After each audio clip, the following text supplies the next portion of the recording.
ইতিমধ্যে বাংলাদেশ খেলতে যাবে ইন্ডিয়া। বাংলাদেশ বনাম ইন্ডিয়ার 3টি টি-20 ম্যাচ এবং 2টি টেস্ট ম্যাচের সিরিজ রয়েছে। ইতিমধ্যে বাংলাদেশের সাথে খেলার জন্য দল ঘোষণা করেছে ইন্ডিয়া।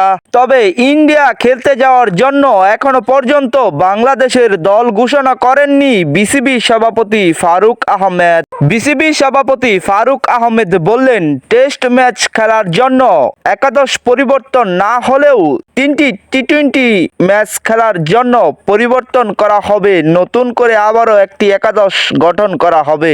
বিসিবি সভাপতি আরও বললেন, টি-20 ম্যাচ খেলা এবং টেস্ট ম্যাচ খেলা এক নয়, দুইটির মধ্যেই অনেক পার্থক্য রয়েছে। তাই যারা টি-20 ম্যাচ খেলায় পারদর্শী তাদেরকে নিয়েই টি-20 ম্যাচের একাদশ ঘোষণা করা হবে। টি-20 সিরিজের দলে একাদশে থাকবে এবার তামিম ইকবাল। তামিম ইকবালকে দলে নিয়েই এইবার দল ঘোষণা করা হবে। টি-20-র জন্য একজন ভালো খেলোয়াড় ছিলেন তামিম ইকবাল। একজন ভালো খেলোয়াড় থাকা সত্ত্বেও বিভিন্ন দুর্নীতির কারণে মাঠে নামতে পারেননি তামিম ইকবাল। তবে আর দুর্নীতি নয়, দলের জন্য যে ভালো খেলতে পারবে তাকেই দলের স্কোয়াডে জায়গা দেওয়া হবে। তবে নতুন করে তামিম ইকবালকে দলের স্কোয়াডে জায়গা দিলে ভালোই হবে। তবে তামিম ইকবালের লক্ষ লক্ষ ভক্ত তামিমের খেলা দেখার অপেক্ষায় রয়েছে।